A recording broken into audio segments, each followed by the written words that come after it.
we welcome you back. We're in live radio again. It's Thursday. We're at State Fair. It's a cup of soup or bowl. It is crab cake row.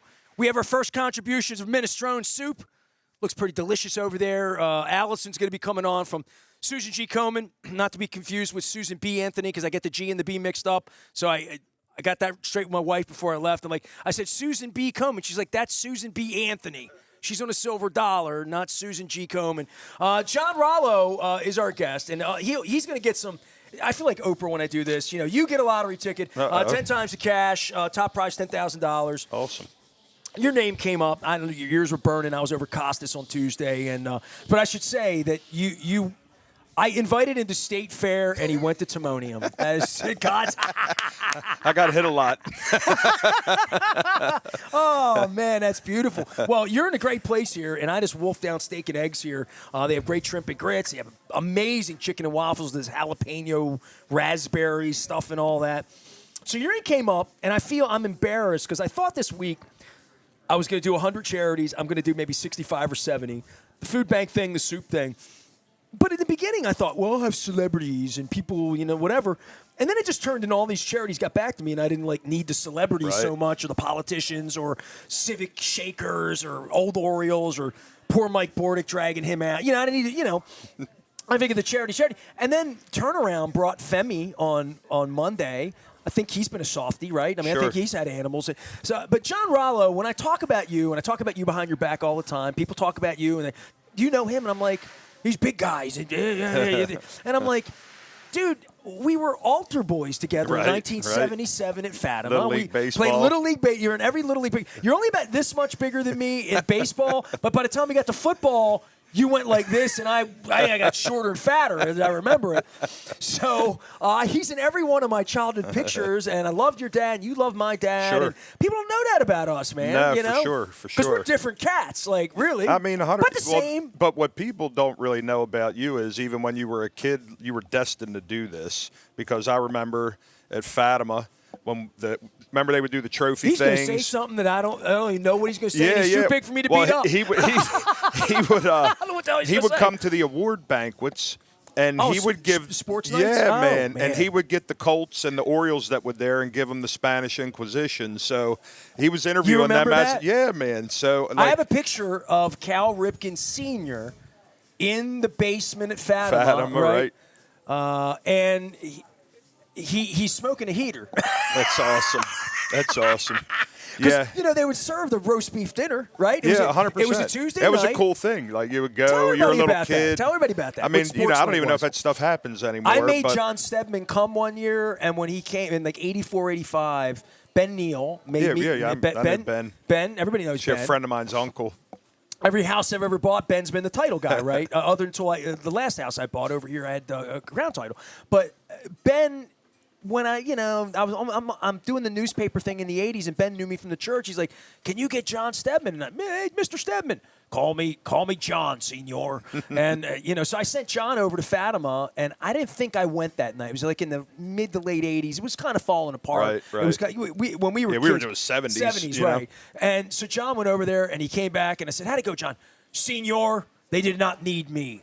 They had celebrities far larger, so Sports Night was something. I'm trying to think of the players that were there. I remember Kenny Cooper coming vividly. I remember Ken Huff from the Colts. You know what I mean? I think I remember Zachary Dixon was a running back. Jack Dawson. I have a picture of Jack Dawson, Channel 2. Yeah, man, it was cool. I mean, and like I said, you were already you were interviewing these guys as a kid. I don't remember it that way. And I also remember and I give you credit where credit's due. I always tell everybody, I mean, you're the guy that brought sports radio to Baltimore. Thank you. There was no sports talk until you started it. And so, whatever people want to say, you deserve your credit for that. Well, we're doing other important things now. Say whatever we want. I mean, the reason you're here and I'm here, I've been a sports guy forever. The first thing you said is you think you're going to get your Oriole press pass back. Right. And the notion that I'm sitting here instead of in Las Vegas. But I wanted to do something good and dream this thing up. And I told Carmen the story and cried once already, talking about my father starving. You knew my father. Sure. I'm going to honor my father's birthday's March 5th. I'm going to re-release the 19-chapter book I wrote in 2006 about why I love baseball. And I'm not gonna. I haven't looked at it and edited it in 18 years. But I did Free the Birds because my father would have told me to do that, and you know that. Right. I mean, what the Orioles became and what they've become is not the way it was supposed to be when you and I were on the Eastwood Orioles. Sure. In 1978. No, that's true. We I were on the remember. Eastwood Orioles. It's true. It was. Things once everything gets a corporate taint to it, it starts to ruin things because you lose the personality of it. So the Orioles, it's giant business now. The NFL, it's giant business now. And, instead of people running the organizations by their values, they're running the organizations based on the whims of the people that are paying them the big dollars, the TV networks and, and such. Well, that's why I'm not in Las Vegas right now. So I'm here, and I wanted to do something good. So show your soft side. And I've told everybody, like, November, I dreamed this up. My kid comes up with the soup. So now we're early December. Like, I want to do 100 charities. And my wife's like, that's a lot of charities. I'm like, well, I just ran into Allison from Susan G.B. Komen over at, I'm trying to learn today, at Coco's 2 months ago. And I'm like, I got 100 people like her who do, and I didn't, like, and then I got 100 celebrities, and, I'll call this guy, Bordick will do this, and Raleigh.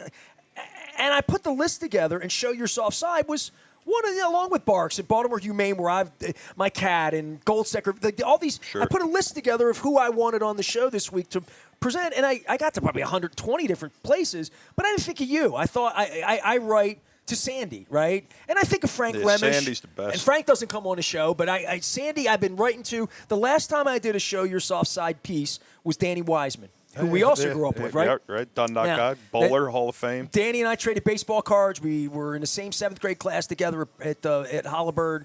And Danny's a Hall of Famer, right? So Danny did a Show Your Soft Side with his fiery. We did it up at Buffalo Wild Wings in Bel Air, and he had done a poster. This is before the plague, man. This is like 17 or 18, like that range. Sure. So it's been a long time, and we lost Lori, and I didn't know Lori, but I know you. And then Tanya came out Tuesday. We got to talking, and she was asking me if I knew you. First, she said, "You know John Rallo?" And I'm like, all right. I effed that up. I should have invited him over here. And I appreciate you coming over to Catonsville. No, but it's all good. But I said something really off Twitter where I'm like, well, when he got his cat, he did a video thing, and he talked me into getting a cat. I remember I reached you. Wild. You kind of talked me to get. We're our second cat now, and she's like, no. John has cats. Yeah, cats. dude, I got 4 of them. Whoa, that's why you got invited. Yeah. You got invited because I said, when he got his cat, he's like, no, he's got cats. I'm like, well, he's got 3 more stories. Were you anti-cat, afraid of cats, and like cats, and no cats? Like, it's a crazy story how I became the cat guy. But I really never was much into cats because they're kind of aloof and things. And you just thought, you can't even interact with them the way you interact with a dog. You have a big bulldog named Buckus. Dude, I had a Rottie. I've had a Pit. Right. You know what I mean? I knew you didn't have a Chihuahua. And with my lifestyle, especially when I was touring, with Tommy Lee and all that stuff, you're not home as much. Dogs they're kids. Like, they have to be walked, they have to be fed, you have to take them out. It's more of a responsibility, where the cats, you can roll out for a couple days as long as the litter pans are clean and their food and water's full. Nobody has to take them out for walks. They can people come through and check on them. So, that's kind of, a little bit about why. But, I got converted to cats. I wound up like, this is going to be a funny story. This isn't exactly charitable, but we had rental properties. And this guy owed me like $2,000. Went into the house. It was trashed. It's a mess. Cat had kittens. These kittens are running around. We're leaving. We go out to my car, and one of them follows us. And my girl at the time was like, "Oh, my God, he's so cute." And I'm like, "Take that cat. That guy owes us money anyway."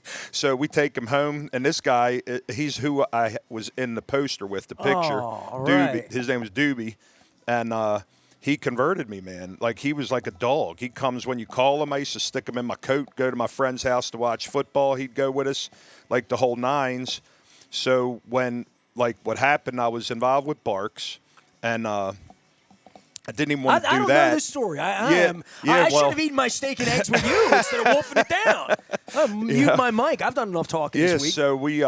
So I wind up with him, and at the time when Show Your Soft Side came to me, he was sick.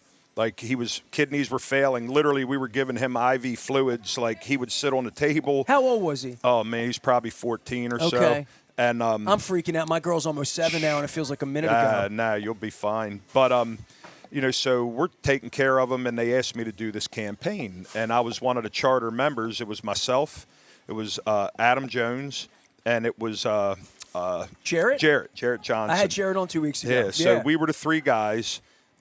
And then Tori and other posters came after. Everybody came after that. They took pictures with their dogs. Doobie was passing, so I wanted good pictures of us. So I told them, "You're doing them with my cat right? and me." Yeah. So they took the pictures and everything. When I went, like Stephanie Rawlings Blake was the mayor at the time. She asked me to come to City Hall and speak when they were introducing the thing. Well, let's get to the real story. Kids were killing cats. Oh, well, this is an animal anti-violence campaign, 100%. So that was really. That's why they wanted a big cat. That's the idea behind it. That's why the big ugly got invited down to the City Hall, right? You know? The slogan was, only a punk would hurt a cat or a dog. Right. And we were there to talk about that, obviously, because the animals can't speak for themselves. But when they did the posters and I did the cat, look, I'm not an Oriole. I'm not a Raven. I'm known locally, but I don't consider myself like a star or something like Adam Jones.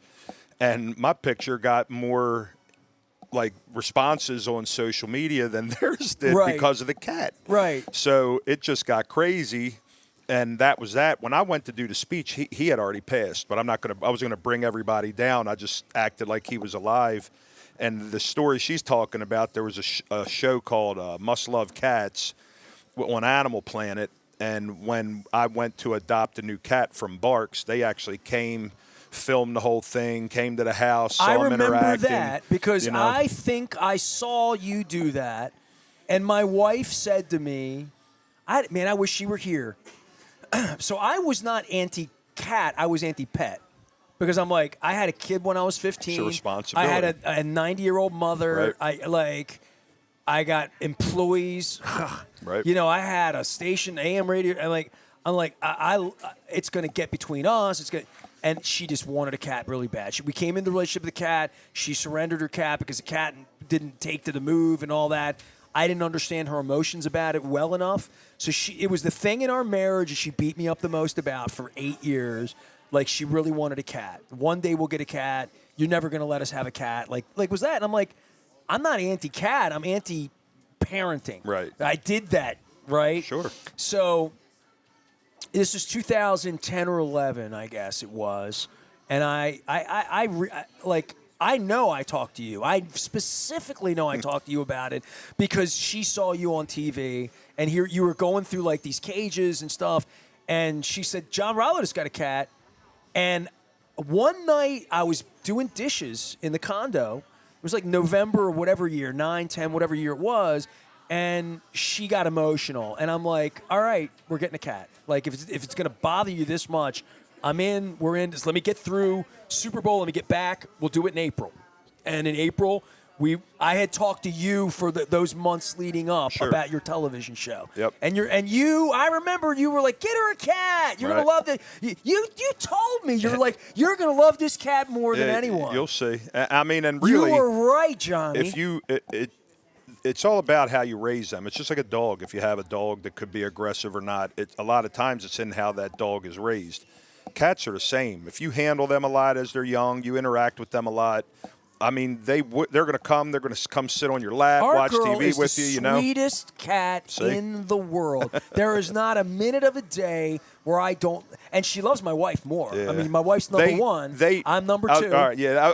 Most of them kind of they have a favorite. You know what I mean? Oh yeah. But sometimes I'm her favorite, but just not. Wait, so Jen leaves now to go to. We did a piece on MS. My sister-in-law has MS. She's doing well, but my wife tries to spend more time with her, and they go do Paris. And I'm sitting on a seat cushion here from Germany. The guy that saved her life. They took him to the Frankfurt game, the Colts Patriot game. They saw that game. Yeah, that's it was his birthday. This is the seat cushion that my wife brought back, and my back's killing me, so I'm using this. Thank you, Dr. Steve Elliott.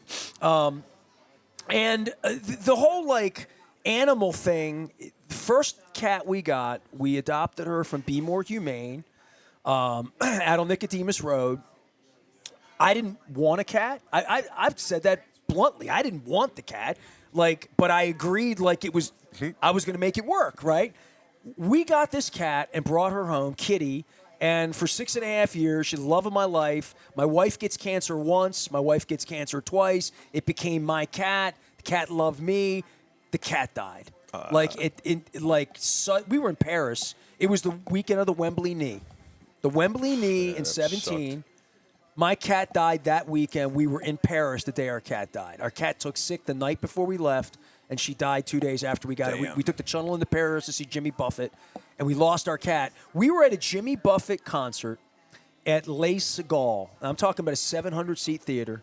Jimmy would That's awesome. Jimmy would go play there every year as a gift to his band. He would take them all to Paris, and they'd play 3 nights in a little theater. The floor bounces there. It's one of those theaters where the floor bounces.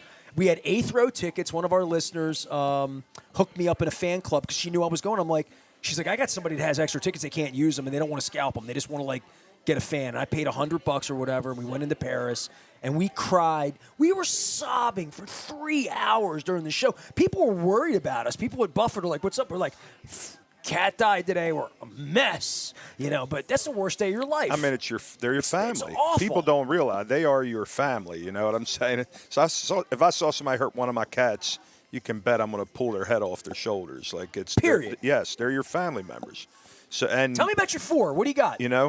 I have a marble Bengal. He's Dexter. So you lost He's your like primary 14, girl 15. in 11 or 12. Yeah. This was before I had my first cat. So we're going back 15 years, right? Man. So right now we have Dexter. We have Socks, who's a tuxedo cat like Doobie. It's a female. Dexter's obviously male. Then we have, we call him Minnie. His name's Apollo. He's a Siamese. He's a boy, little guy. He's hilarious. And then we have one we call Little Girl with 25 pounds. It's not very little. We took her to the vets the other day, and we heard them through the door. They go, Little Girl. I don't think so, when they were carrying her back. But, that's well, so we have 2 boys, 2 girls right now. Where? How did you pick? And why? I mean, why 4, not 3, not 5? Well, I guess right now 4 is the good number. And they get along. Yeah. I would say 90% of the time they all get along. But Dexter's from Barks. Minnie is from Barks. Little Girl, we came with my wife Angel years ago. She had one of her cousins had the cat or something. And then they couldn't keep it, and I wasn't going to, we took it in. And that's the same thing with the other one that we have with Socks. She was with my wife's, she has a child with another dude. It was his mom's. She had 2 cats. She passed away. Billy took the cats in, and he has a dog. And one of the cats did not get along with the dog. So instead of them surrendering it, we took her in, and she's great. So, I will always adopt, the cats. I think it's really something necessary. If you go to a place like Barks, they take in as many as 12,000 animals in a year, and they do everything they can to save, every animal that comes through the door. So, think about it, 12,000 animals rolling through the door. They need homes. And, so instead of going out and buying something from a puppy mill or something, I think it's better to go and, you're saving a life. You know what I mean? You really are, because even though Barks, and look, when Jen took Barks over, the city was running it, they were killing 98% of the animals that came into animal control. In order to be considered a no-kill shelter, I think it's 90% save rate that you have to get to. When I was on the board there, she had achieved that, bringing in 12,000 animals. They do not turn. If you brought an animal, got hit by a car, they'll take that animal in and try and save it. Like I always tell people, like with the SPCA, they don't do that. They cherry pick the good animals. Like they do help Barks by taking animals, but they take their most adoptables. If you went to the SPCA with an injured animal, they're not fixing it. They're going to turn you away. So they're the place. They're the shiny star. Everybody gives them millions of dollars. People need to give their money to places like Barks or Show Your Soft Side that are actually out there trying to save animal lives and don't have kind of that star power behind them. And I'm not going to just slam them on air, but I could tell you a bunch of stories about things that I didn't appreciate that they did while I was on the board. And, and I think that, when the overreaching goal is just to, to try to help these animals, you shouldn't really pick and choose. Like, if you're really there for the support of these animals, you should. They all matter. Yes. John Rallo, he matters. He's here. He's been my friend for a long. I don't know what to say about you. You're MMA, run a school. Yeah. It's Shogun. We got ground control. So, what are you doing? It's been a long time since we've gotten together. Well, so let's do it. Well, and Allison's got food over here now. We're at State Fair. We're not in Timonium, for crying out loud. Right. We're in Catonsville. Come on over. Bring some canned goods for the Maryland Food Bank. I'll give you a free lottery ticket. Our friends at Window Nation are part of this. Jiffy Lube, the whole deal. John Rallo is our guest here today. We're going to be here till 5. All right. So with me, the MMA, I wound up getting it legalized here. I had the lobby, speak before the Senate, House of Delegates, get a law passed so that we could do mixed martial arts. That's an amazing here. thing unto itself. But when I met you, I didn't think it was ever going to happen, right? Yeah, well, a lot of people didn't think so. And they didn't think the Super Bowl was going to be in Vegas either. Yeah, so, right. There it is. Or the gambling would be here in Maryland. Right. But, I went through that process, get it legalized. During that time, some people know my school's called Ground Control. We have 5 locations now, 4 here in Maryland and 1 down in Florida at West Palm Beach. We have 1 in Hunt Valley, 1 in Columbia, 1 in Owings Mills, and I'm mainly at the Rosedale location. That's where I'm from, that side of town, and I like to give back to the community there. So, even though it's more the blue-collar area. Where's your place? It's on 40. We're right on Pulaski Highway You're and the old Todd's skate Lane. land. Now, we moved from that place. Man, we got a place now like 15,000 square feet. It's at 8303. We're between Northeastern Plumbing and the Steel Tin Can Company. And Exile Gym, a good friend of mine's gym, is right next door to us. So, and Bobby's got best gym in the East Coast easily. It's like 60,000 square feet. It's crazy. But I wish I had that when I was a kid. But, so we're there doing the schools. I wind up starting a promotion called Shogun Fights. Shogun has a show coming up at Live Casino March 30th. It's our 5th one there. So you were doing the arena for a long time? Yeah, we did the arena forever. And Frank, Remish, who you brought up earlier, fantastic guy. He's the one that convinced me. He was a big part of it. I said no to him 3 times because I just thought the place was too big for us. And he talked me into it, and his staff, the people there were incredible. What's the most tickets you ever sold there? For the first one, man, we sold over 7,000 seats. And, then you are big enough for yeah, there. on a bad day, we just didn't open the top. So on a bad day, like he said, because he's the one, he said, look, when WWE comes here, unless it's a pay-per-view, they close the top. He said they just put black covers over the top of it. I saw Brian Adams at the Shark Tank in San Jose. Yeah. They closed the upper deck of like an old, even the biggest hockey rink. I was kind of shocked because he's only going to sell 5,000 tickets. Yeah, they know that. Yeah. They closed the upper deck. Yeah, man. Literally. So they made it really look cool. Everything was great. When COVID hit, obviously, we got shut down there. We were doing shows at MGM down at National Harbor, too. We had sold out there twice. We got shut down everywhere because of COVID. And then that the management of the arena changed hands. Sure. In that, they brought it $220 million in renovations to the arena. So when I was there, Frank and I had a deal worked out, and, the rent has tripled since I was there. I can't handle that kind of overhead now. I love the fact that we did it there for so long. I love the fact that, we were growing up, it was the Civic Center. So the place where I would go to see things, shows. Sugar Ray Leonard fought his first fight there. Like the Rolling Stones were there. Prince, I saw Prince there. So for me, it was a source of pride that I was able to grow up here and be able to do a show on that level here. And, after when COVID was up, the renovations were still going on. The casino had been approaching me. Chris First. Oh, you needed a place to do it, right? Yeah, Period, Chris First is my contact over there. Great guy. Chris is at the casino now. Yeah, man. He's their national entertainment director. Chris is really like worked his way up. MGM. No, of Live, because he worked for the Cordish family. Live. Yeah. Okay. That's why I said I thought you did MGM. We did. Okay. We did MGM too. Okay, that's why I'm confused. And now I wouldn't go back there just because I see it as a conflict. I'm here with Live. They treat me great. MGM's not a competitor of the arena. To casinos, I just feel ethically I wouldn't feel right. I would think they would be upset if I was down there doing a show at a competitor. Too. And Cordish, a local super company. Good guy. Yeah. And the Cordish family's been great to me. So I've been real happy there. I think it's not a better fan. It almost is a better fan experience because everything's self-contained. You know, you have the casino, you have the restaurants, you have the hotel right there. The production value inside, because it's a brand new spot with their screens and all, is amazing.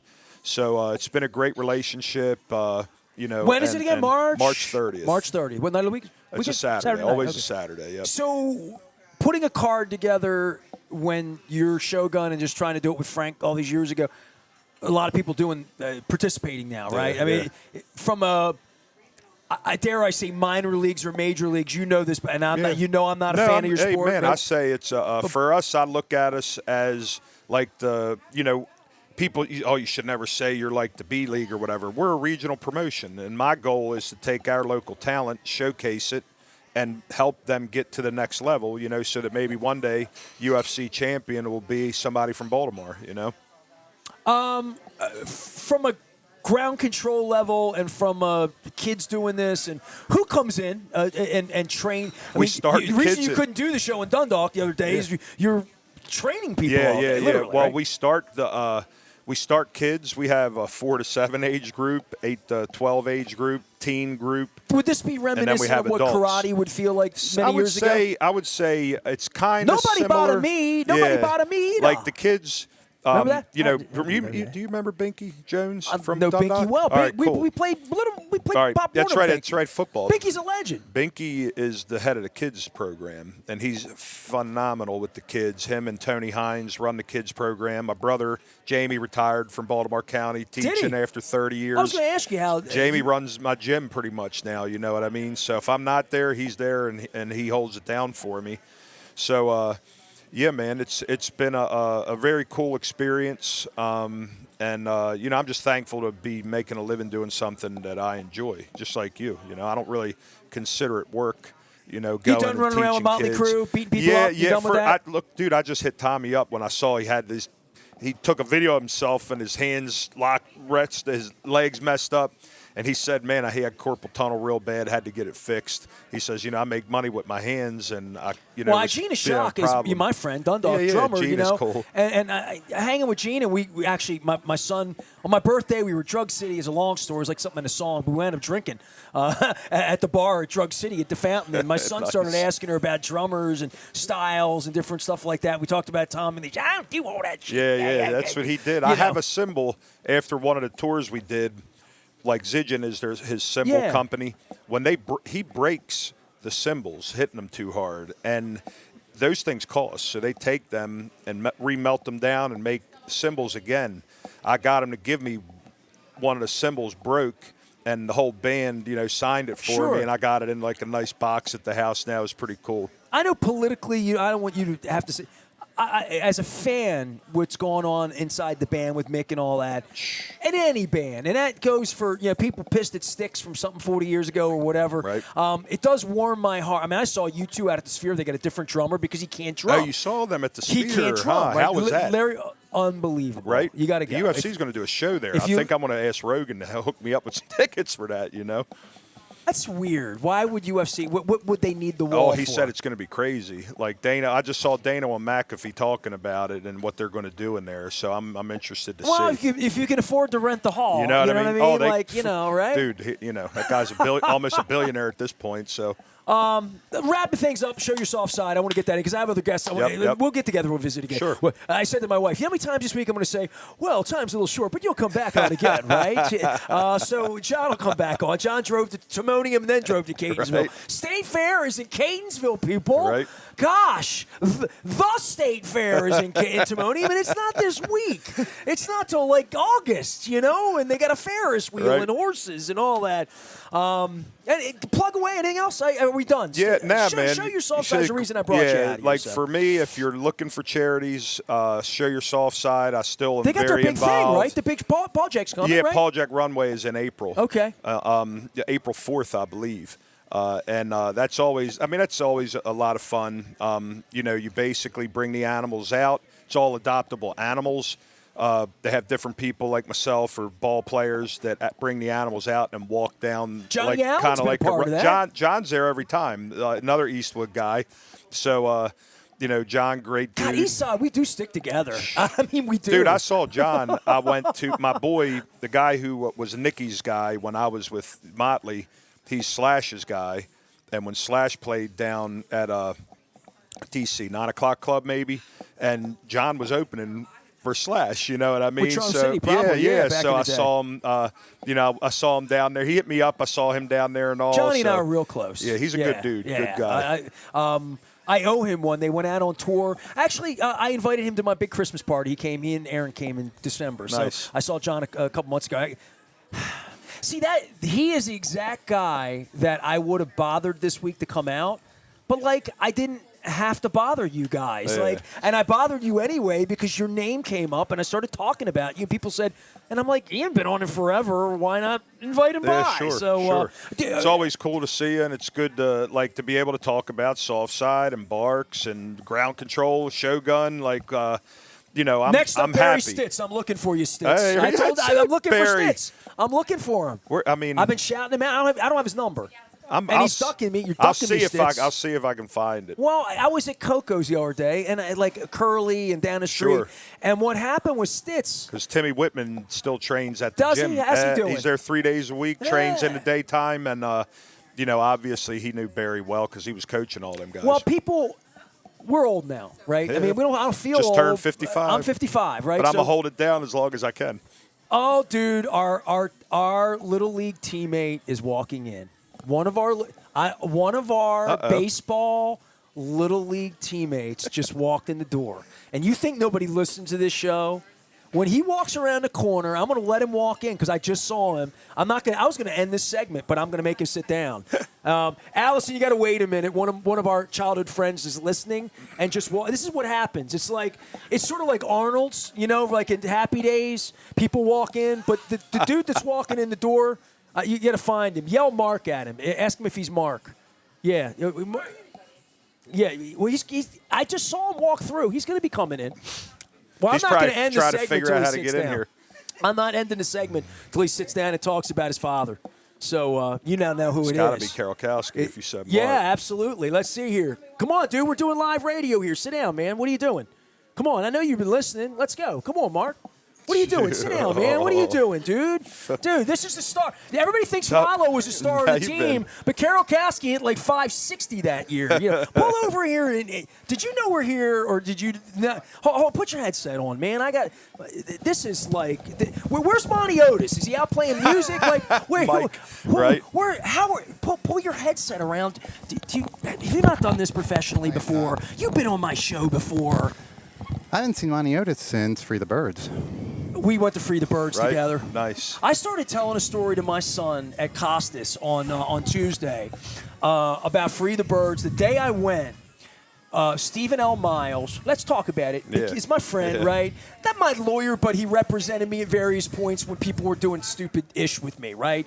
Acting like fools. So Steve Miles, I want to get you on camera here, get everybody in. Sure. Yeah. Slide over a Well, little. I mean, I Thanks, can move John. the camera back. I'm just so afraid of unplugging us because I've done it so many times. So, what was I talking about? I lost my train of thought getting my Stephen camera. L. Miles. Stephen L. Miles right. says to me on the day of Free the Birds 18 years ago, and you were with me. Monty Otis was with us too. We're all wearing Free the. I have great pictures of us. It was like yesterday, but it was 18 years ago. Miles says to me, "Don't worry about him. You'll outlive him." That's what he told me. I don't know, man. He's still kicking. He's still kicking. How are you? Doing well, thanks. How about you? So I'm doing a charity thing this week, all right? And, he runs a gym, but he does nice stuff for cats. I do this stuff and then get banned by the Ravens to do nice stuff. You have been doing beautiful work with beautiful people like your whole adulthood. Thanks. I am in awe of the work that you do. Tell everybody what you've dedicated your life's work to doing in helping humans. This guy's a special guy, dude. And we knew your dad and your mom. That's why you turned out right. Mr. Butch Thanks. and Miss Joan. Absolutely. Indeed. Right now, I'm actually working for the Veterans Administration, helping homeless vets hopefully try and find and maintain their housing.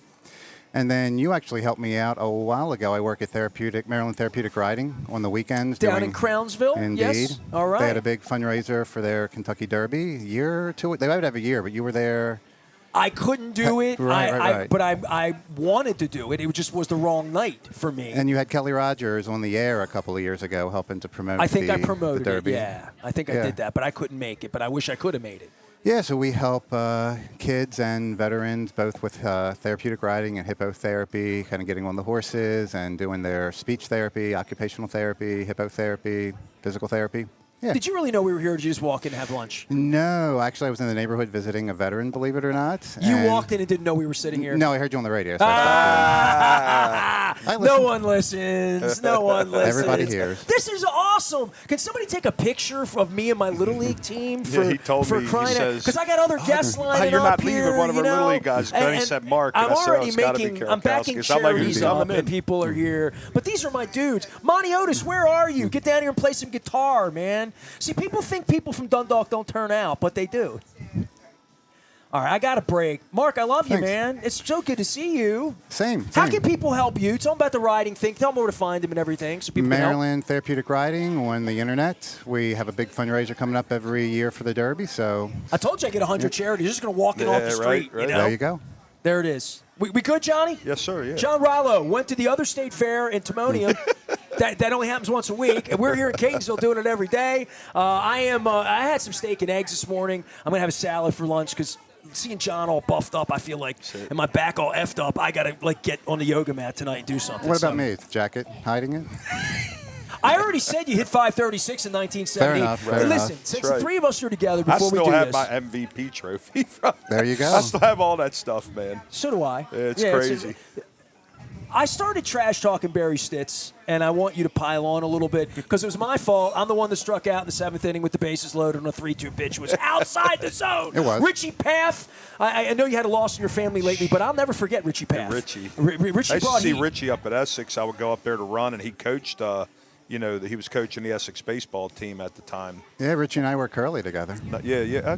Did he strike you out too? I All was the when I time. was at McDonough. Couldn't hit him. Yeah, he was. Nobody you could guys hit were him. there when I That's was at why McDonough. I wound up because you didn't hit a double in the seventh. I bat fifth. I come up after you. I think they walked you to get to me. Well, Path was effectively wild at that point. Yeah. He was a little scary. And He was a little scary. he threw some heat. Yes, He's a he did. southpaw, so people you Hold weren't on. used to seeing that. This is where you have validated my life, knowing you since we were 10 years old. I have felt awful about letting you down.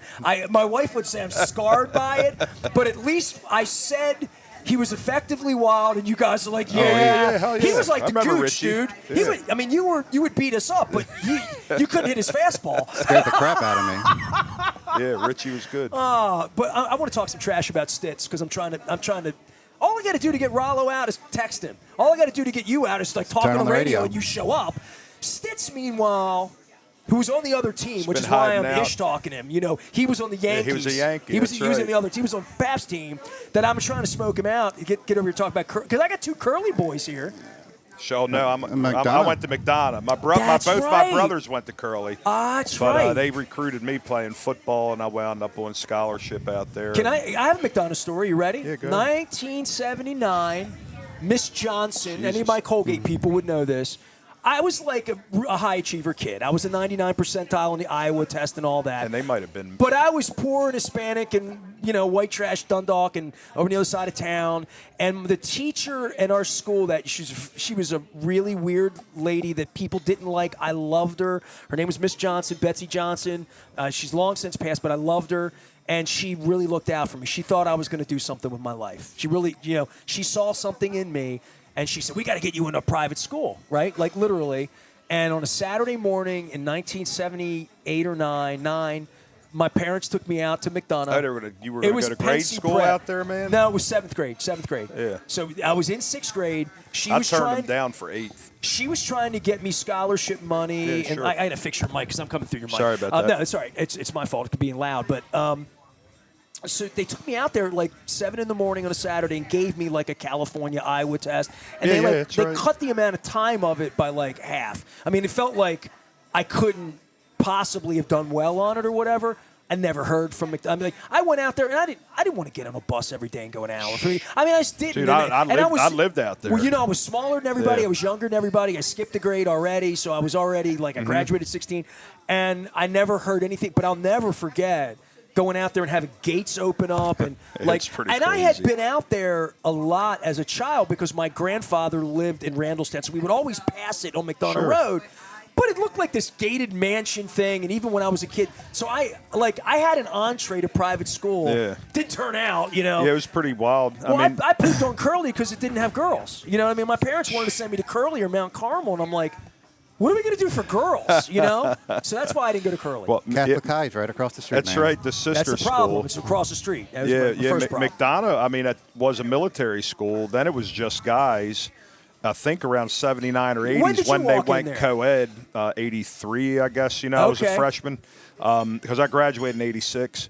But when I went there, by my sophomore year, girls were boarding at the school as well as guys, you know. So you had one girl dorm and 2 guy dorms. How many kids were there. in your class? Not 131 and in my graduating 20 girls class. and 110 dudes? I would say that it was... But tough to be a girl there, dude. I mean, honestly, if you're at McDonough, like being an athlete, I would imagine that's why they recruit because, I mean, you got a lot of women out there, you got a lot of very smart people out there. So the athletes, like when they recruit an athlete, I mean, I'm playing football, baseball, and wrestling. You know, a lot of guys that come in are like 2 and 3 sport athletes, and you wind up playing all the sports. But it was, it was a great experience. When I first went, like I spent days at Curly, at Calvert Hall, at Loyola. People, you know, everybody was looking at me as a kid. And I didn't think I would ever go to McDonough. You have to live out there and all this nonsense. But when I went and stayed, I just felt like that was the right place. You lived there? Yeah. When I went, if you were on scholarship, you were a boarding student. You lived there because they wanted to make sure you were doing your schoolwork.